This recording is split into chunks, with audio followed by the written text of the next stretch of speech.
after midnight. "Maybe it's time to go back," said Robin. "Shh," whispered Allison. "What's that?" The girls stood up and peered down the tracks. About 100 yards away was a small dancing light heading their way. "It's the Headless Trainman!" Robin cried. She started to run off, but Allison held onto her arm. "Wait, let's get a better look. We'll hide in the bushes as he goes by." The girls scrambled into the brush and crouched down low. As the swaying light grew closer, the girls could hear footsteps crunching on the gravel. Their hearts started beating faster and faster as the mysterious figure drew nearer. "I'm getting out of here," said Robin as she sprang to her feet and ran back into the woods. Sasha and Allison were right behind her. Then a voice from the tracks yelled out, "Hey, who's out there?" A dog began barking. "Oh, hush, Goldie. It's probably just an old raccoon." After running through the brush, Allison grabbed the other girls and brought them to a halt. "That was no ghost back there," she said. "That was Old Man Ludlow and his dog." The girls laughed and giggled all the way back to Allison's house. They quickly forgot all about the Headless Trainman until 2 months later. "Did you see the story in the newspaper?" Sasha asked breathlessly as she ran up to Robin and Allison, who were standing by their school lockers. "What story?" asked Robin. "The Headless Trainman. Some hunters spotted him on the tracks a few days ago.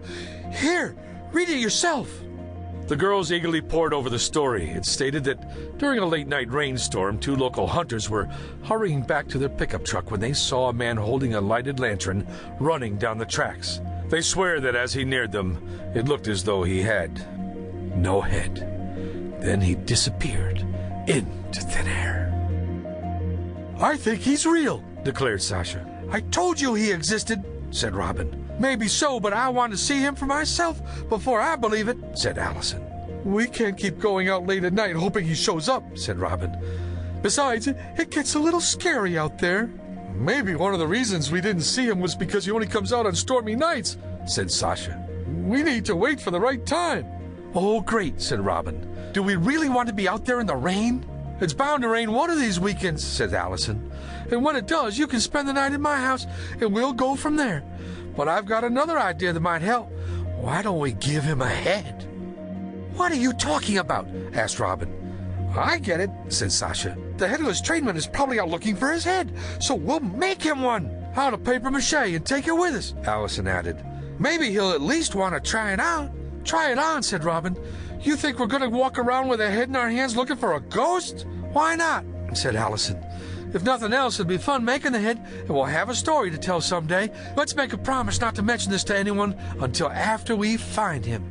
Turning to Allison, Robin said, "I can't believe this is coming from you. You're the one who didn't believe any of this ghost stuff in the first place." The next weekend, the girls gathered in the basement of Allison's house and went to work making a head for the Headless Trainman. "Do you think he had a big nose?" Robin asked, laughing. "I say make him look good," Sasha answered. "Why take a chance?" The girls painted the head with black hair, blue eyes, bushy eyebrows, a curled-up mustache, and a big, happy smile. They even managed to top off the head with an old engineer's cap Sasha had found in her attic. Then came the scariest hours of their lives. Thunderstorms had rolled in late that afternoon and were expected to continue throughout the evening. Allison called her 2 buddies and crowed, "Tonight's the night. We're going to find us a ghost." Around midnight, the girls, dressed in rain gear and carrying flashlights and the head, sneaked out of the Morgan's house and tromped in a light rain through the woods to the tracks in Daisy Hollow. Despite the lousy weather, they were in high spirits, laughing and joking along the way. "Come here, Mr. Trainman. We've got a head for you." But after about an hour, the girls were getting tired of their lark. "This has to be the stupidest thing we've ever done," said Robin. "Oh, I don't know," said Allison. "What about the time we climbed up the tree outside Buddy McLaren's bedroom window and—" "You hush up about that," said Robin. "Just look at us. We're out here in the middle of the night in rain, carrying a paper mache head, waiting for a headless ghost to show up. Is that stupid or what?" "It does sound pretty lame," admitted Sasha. "What do you say we head back home?" As Sasha and Robin got up from their hiding place in the bushes by the side of the railroad bed, they noticed Allison hadn't joined them.